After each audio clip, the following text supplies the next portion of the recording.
Música Tessen Despertador.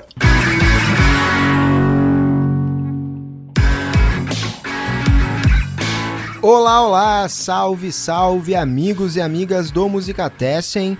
Eu sou Eduardo Osório e a gente está começando por aqui mais um Despertador, o nosso podcast que fala de lançamentos da música nacional. E a partir deste episódio a gente vai começar a fazer o Despertador mensal. Então a gente está lançando esse episódio agora no início de abril de 2021 e vamos trazer 8 lançamentos de março de 2021. E a partir de agora o Despertador passa a ser realizado todos os meses, assim como o Retrospecto, né? O nosso outro podcast, aí o podcast que olha para o passado, olha para o que era sucesso e para o que tinha de bom na música há 50 anos. Bom, vamos começar aqui então trazendo esses 8 lançamentos que a gente selecionou para esse Despertador, todos eles lançados em março de 2021, e a gente começa o podcast, o Despertador de março de 2021 com música instrumental. Porque o Projeto Nó lançou o disco Saudação no dia 12 de março, um disco muito legal, muito bacana, que perpassa aí vários ritmos da música brasileira, faz também aí a sua versão e a sua leitura. Mas quem vai falar pra gente sobre o Projeto Nó e sobre não só o Projeto Nó, mas como que foi feito esse trabalho do disco Saudação, é o André Brasil, que é guitarrista, integrante do Projeto Nó, também produtor do disco. Tudo bem, eu sou o André Brasil, um dos componentes do grupo Projeto Nó, e vou contar um pouquinho da história do grupo para vocês. O grupo Projeto Nó é um grupo de música instrumental brasileira que trabalha com ritmos tradicionais, mas tratados de uma maneira pessoal, de uma maneira contemporânea e pessoal. Isso não está associado a replicar uma música tradicional brasileira, simplesmente, mas em trazer essas informações da música tradicional brasileira para dentro da nossa prática musical pessoal, né, individual de cada componente do grupo. Nós lançamos agora no último dia 12 de março um álbum chamado Saudação, que é um álbum que contém 7 faixas, e cada uma das faixas viaja um pouquinho por uma sonoridade tradicional brasileira. Nós trabalhamos com coco tradicional, com maracatu, com samba, com ijexá, com aludiá. E esses ritmos, o ijexá e o aludiá principalmente, eles têm uma forte influência da música afro-brasileira, da música religiosa afro-brasileira. Esses ritmos eles são tradicionais de uma cultura chamada Yorubá, que é um dos povos originários que trouxe essa cultura para o Brasil na formação do nosso país, quando aconteceu a escravidão, quando foram trazidos todos esses negros para cá. E essa cultura toda foi misturada aqui no nosso país, junto com as culturas europeias que vieram também, e junto com a cultura indígena. Esses ritmos, eles são bastante ligados à religiosidade e é uma coisa que a gente tentou buscar inserir no trabalho também, que é esse conjunto de contextos que estão por fora simplesmente do ritmo executado naquela música. Então a gente busca trabalhar com um conjunto de conceitos que vai também engrossar esse caldo da criação musical. Todo esse material nós estudamos e tentamos construir as músicas a partir desse estudo, né? Tanto da musical quanto dos contextos, né? Onde essas práticas musicais que nos inspiraram são executadas, né? Especificamente para esse disco, Saudação, nós tivemos também uma participação muito importante, que é a Ana Lúcia Perim. Então nós fizemos, que é uma artista plástica, né, que pintou uma tela para cada uma das músicas.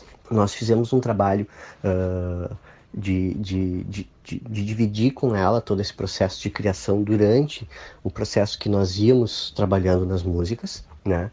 Então a gente criava um pouco, mandava para ela ouvia e ela retornava para nós, né, esse material. Sempre numa via de mão dupla de criação, de modo que a gente pudesse também estar criando a partir do que a gente via e ela constantemente criando a partir das alterações que a gente fazia na música. Desse modo, a gente acredita que consegue inserir, né, o ouvinte um pouco mais dentro do nosso universo da criação, para ajudar ele a fazer a audição da música a partir de um ponto de vista.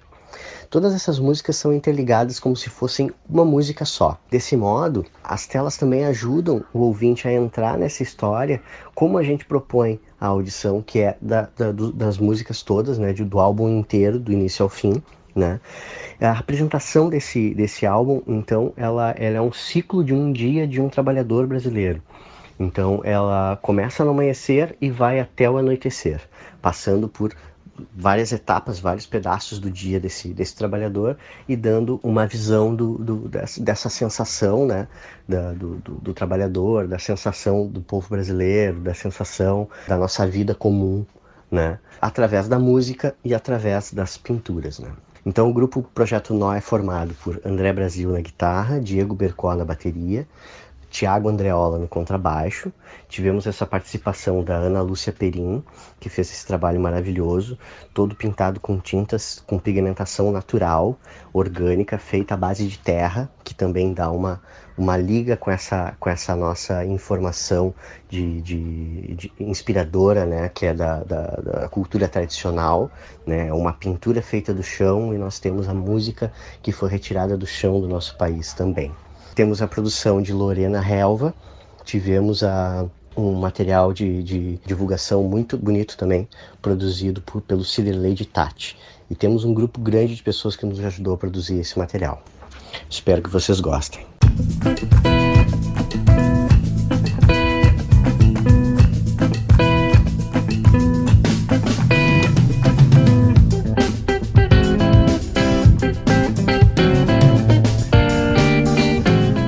Maravilha, a gente ouviu aí então um trechinho de Dormindo na Caçamba, que é uma música aí que é do ritmo de coco, que é um dos ritmos abordados pelo Projeto Nó nesse disco Saudação, que eles lançaram agora em março.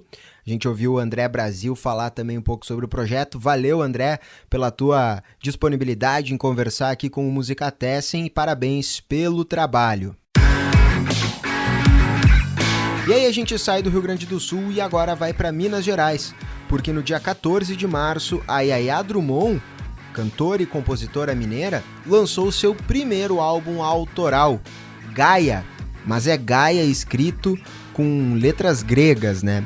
Nesse disco, ela transita também por diversas manifestações da música, e aí ela faz uma mistura também tanto da música popular quanto da música tradicional e também da música de concerto, esse disco que tem a assinatura dela na direção musical junto com o Fred Natalino. É na roda da saia sanjeira, pra mãe Oxum e Iemanjá, água doce que escorre e vai pro mar, Dandalunda e Caia. Neste encontro que é de fé, quem viu foi Saudaraz e Abastori, e no mistério dessas águas, mãe sentiu a força da vida. E a gente ouviu aí um trechinho de Canto para Oxum e Iemanjá. Essa faixa é do disco Gaia, o primeiro álbum autoral da cantora e compositora mineira Yaya Drummond. Bom, e aí agora a gente volta para o Rio Grande do Sul para falar do disco Nunca Fomos Tão Lindos, que foi lançado no dia 5 de março. Mas aí a gente faz uma conexão Rio Grande do Sul, Rio de Janeiro, porque a gente está falando dessa parceria do Frank Jorge com o Cassim, um disco que foi contemplado pela Natura Musical, projeto edital do Natura Musical, e essa parceria então entre o músico gaúcho, Frank Jorge, de bandas como Cascaveletes, também Cowboys Espirituais, Tenente Cascavel e, claro, a Graforréia Filarmônica, com o Cassim, produtor que já assinou trabalhos de gente como Caetano Veloso, Adriana Calcanhoto, Los Hermanos, entre outros. E aí eles lançam esse projeto em conjunto com as canções todas de autoria do Frank Jorge, produzidas pelo Cassim, e aí eles fazem uma estética eletrônica brega, um brega eletrônico bem interessante, e fica aqui então mais uma sugestão nossa de lançamento agora de março. Eles que já se conheciam, e quando o Cassim produziu o disco ao vivo da Graforréia, a amizade entre os dois se estreitou, e aí, um pouco mais adiante, eles decidiram então fazer esse projeto que agora tá aí nas plataformas de streaming. Nunca Fomos Tão Lindos, disco do Frank Jorge, em parceria com o produtor Cassim. Ainda estou tentando fazer acordo, limpar meu nome, tô negativado.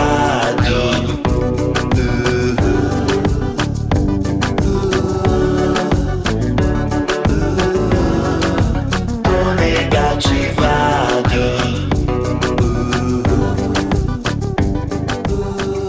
E a gente ouviu aí um trechinho de Tô Negativado, faixa do disco Nunca Fomos Tão Lindos, lançado agora no dia 5 de março pelo Frank Jorge, em parceria com o Cassim.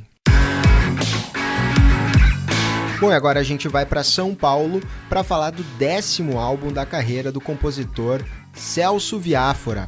A Vida É foi lançado no dia 19 de março e aí se revela como o mais pessoal dos trabalhos do Celso Viáfora, ele que assina todas as 13 faixas, as 13 canções do disco e os 13 arranjos do disco são dele, algumas com parceria, outras escritas apenas pelo Celso, e um disco que não é apenas um disco, não é apenas um álbum musical, né? O Celso fala dessa extinção do CD, que com o streaming acabou perdendo força.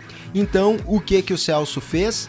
Ele resolveu entregar, além do CD ou do álbum musical, junto com o CD, um encarte com quase 100 páginas mostrando todas as decisões criativas do disco. O disco é muito interessante, tem canções incríveis, tem muitas canções também que abordam o aspecto político da sociedade atual, da sociedade brasileira, mas a gente vai ouvir agora um trechinho de uma música que fala um pouco sobre o tempo, que é a faixa título.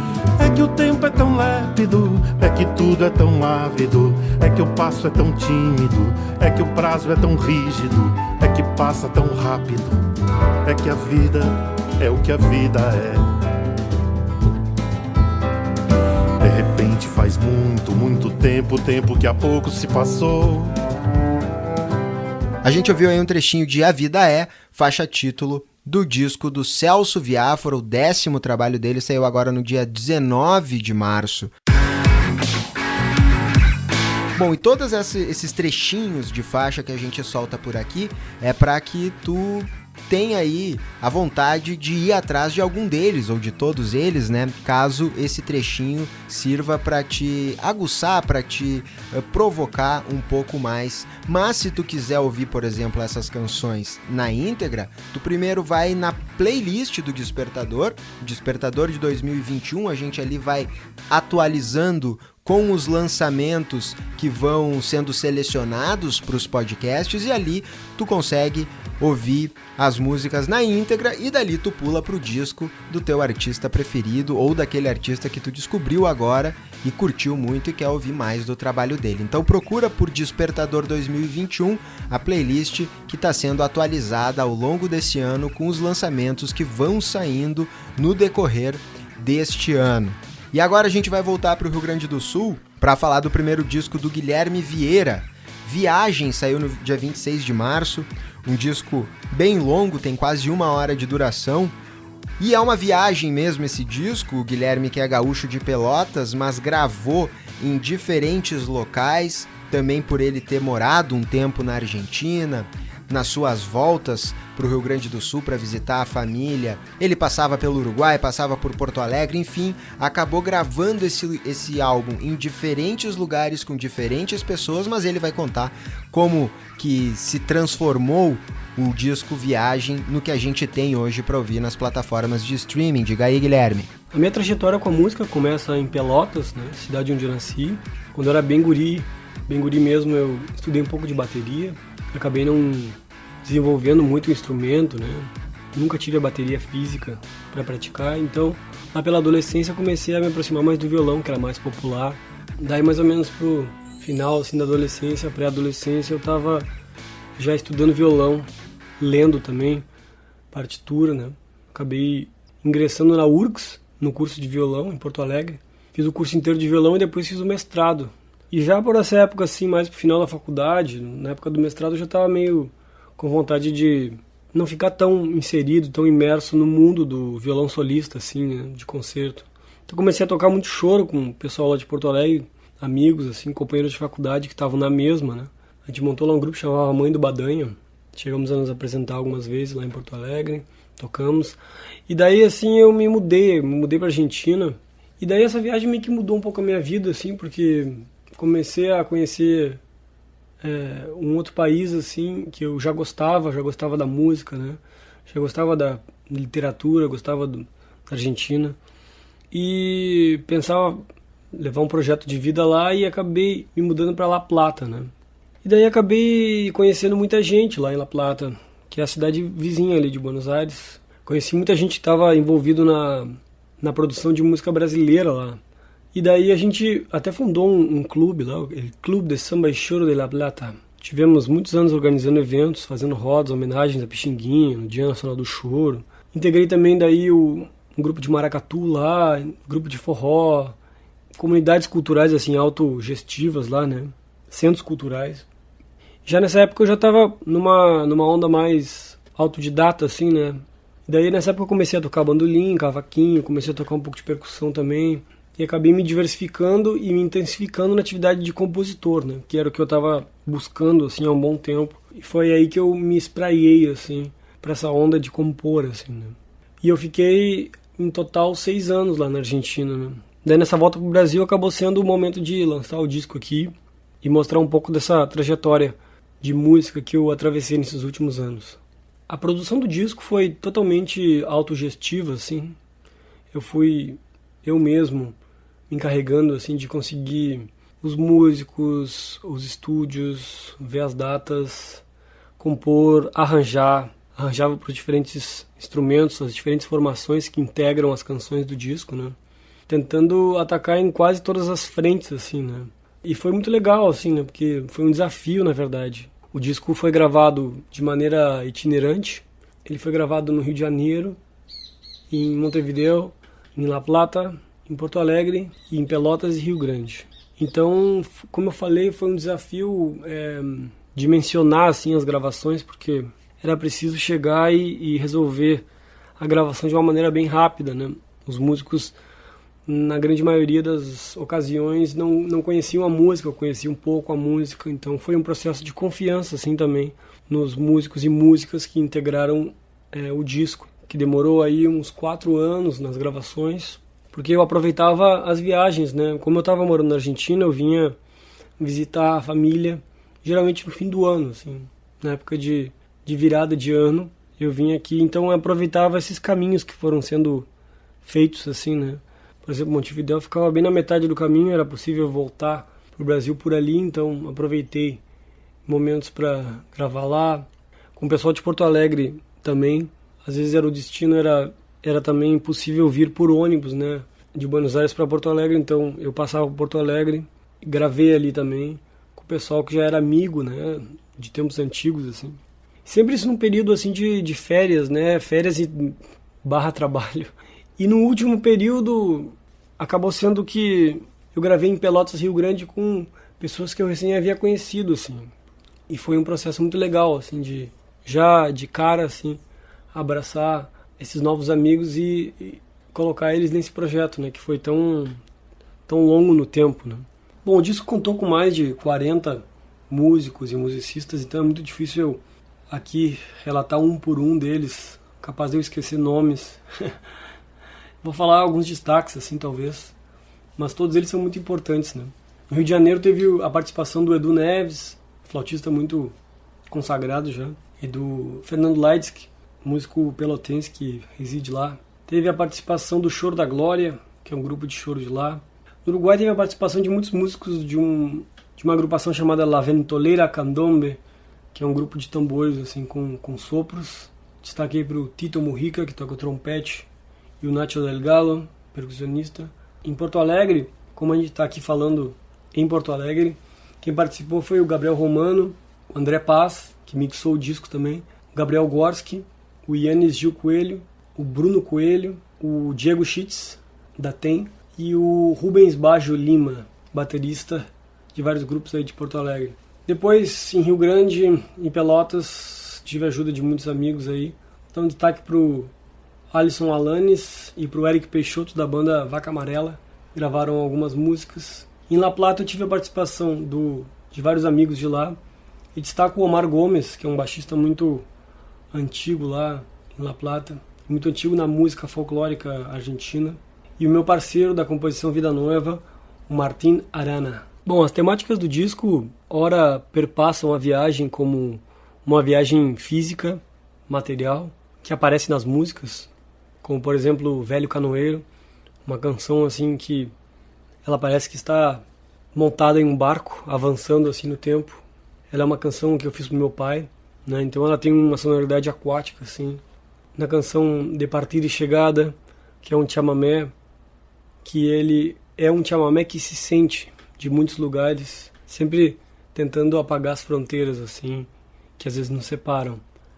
Depois a viagem aparece de maneira mais histórica, abstrata, no Machixe das Tias, na ideia de que a música é uma viagem através do tempo, de muitas culturas. Então o Machixe das Tias é uma homenagem às tias que vieram do além-mar e às tias que aqui fizeram nos seus terreiros, nas suas atividades de maneira matriarcal, esse seio da música popular brasileira, né? Depois a música aparece Viagem em homenagem ao George Harrison, que é uma música em inglês, que é uma viagem mais espiritual, por assim dizer.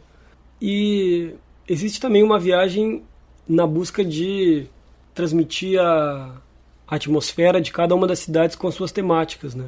Arriba del Tablado e Nada Nunca Se Termina são duas músicas em espanhol que falam sobre a festa que é o carnaval na cidade de Montevidéu, as atividades carnavalescas de lá, e um momento de quarta-feira de cinzas, né, onde o carnaval já terminou e se refaz para um novo momento e um próximo carnaval, como que o ciclo começa sempre e nada nunca se termina, né?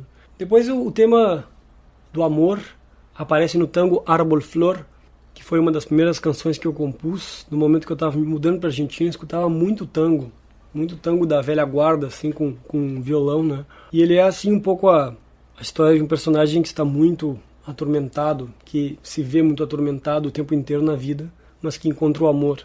E a viagem, como eu falei, ela também é através da pintura, assim, dessas paisagens musicais, como, por exemplo, em Terrinha Agreste, numa espécie de delírio, onde um personagem, ao ritmo de frevo e cavalo marinho, em ritmos de Pernambuco, esse personagem se vê de repente num delírio, num sonho, na faixa de Gaza. Ele não entende, ele se revolta, questiona a guerra religiosa, econômica que se dá por lá. E depois são choros, choros assim instrumentais, outros um pouco mais misturados com a fala, como o caso de Pedrada na Cabeça. E por último, uma vidala, que se chama Vida Nova, que é uma música que eu fiz a partir da reflexão sobre o poder da palavra, né? A palavra que pode ser colocada como uma palavra de poder, que altera leis, que destrói realidades, ou uma palavra que está ali caminhando na paisagem, junto dos animais, e que é a palavra mais sagrada que existe. Acredito que essas são as temáticas que circulam por essa viagem do disco. Espero que todos possam acompanhar e fazer a sua própria viagem nas músicas desse trabalho.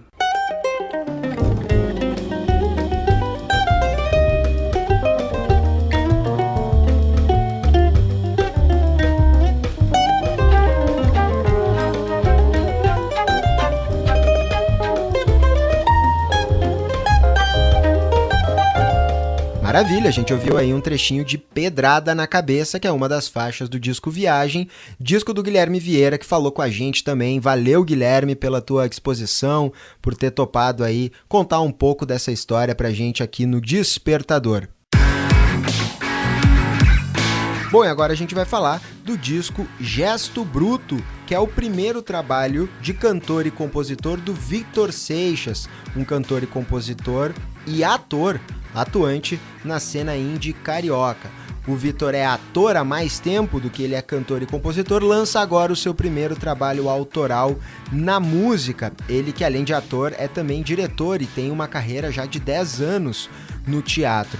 Esse disco vem bem na onda da chamada nova música popular brasileira, a nova MPB, e tem participações especiais interessantíssimas, como a da cantautora potiguar Juliana Linhares e também da banda carioca Folie Griot Orquestra. E a gente ouve um trechinho agora de Pista Falsa. Tu tá fazendo fantasia, amor, mas tanto faz, agora não dá mais amor.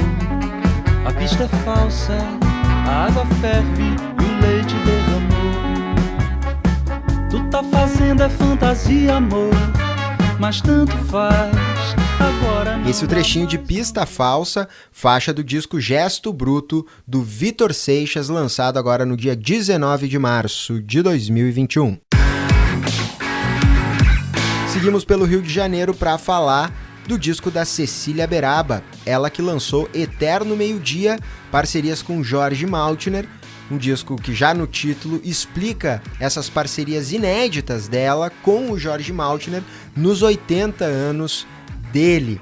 Então, todas as canções são da Cecília com o Jorge, à exceção de uma faixa, que é a faixa que encerra o disco, que daí é assinada apenas pela Cecília Beraba.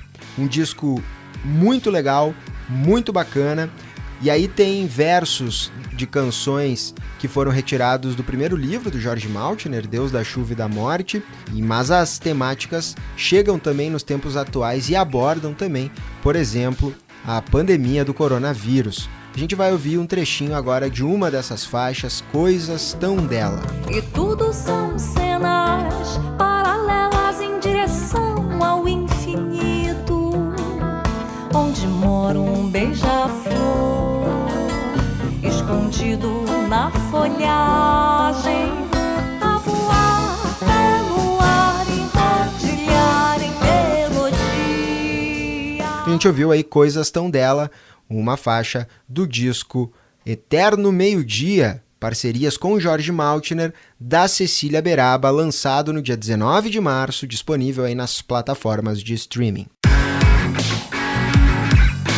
E para finalizar o nosso despertador com lançamentos de março de 2021, mais um disco instrumental. A gente começou com um álbum instrumental, termina com um álbum instrumental. Agora esse disco vem de Minas Gerais e é o álbum do Jamba Trio, disco auto-intitulado. Esse trio que se formou lá em 1995 com o Írio Júnior, Enéas Xavier e o Esdra Neném Ferreira, que hoje tem ainda mais um baterista, o Lincoln Shape. A ideia do trio é tocar música que remete a Minas Gerais, com influências do jazz e da música erudita de vanguarda.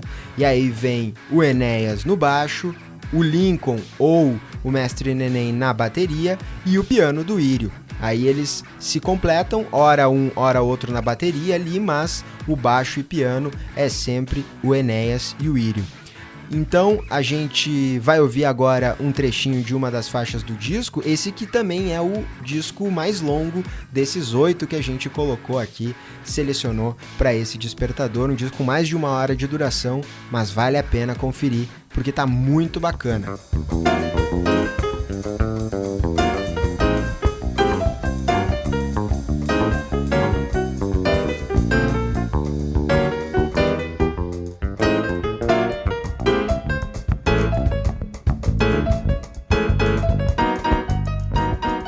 Esse então é um trechinho de Os Coroas, que é a faixa do disco do Jamba Trio, disco auto-intitulado, lançado no dia 26 de março de 2021, trio mineiro, para encerrar o nosso despertador com lançamentos de março de 2021.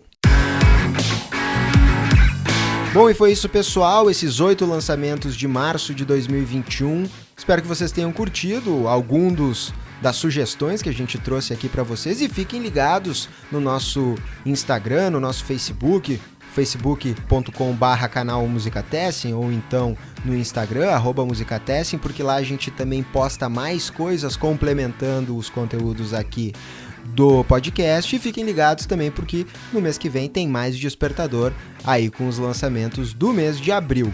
Tá certo? Até mais!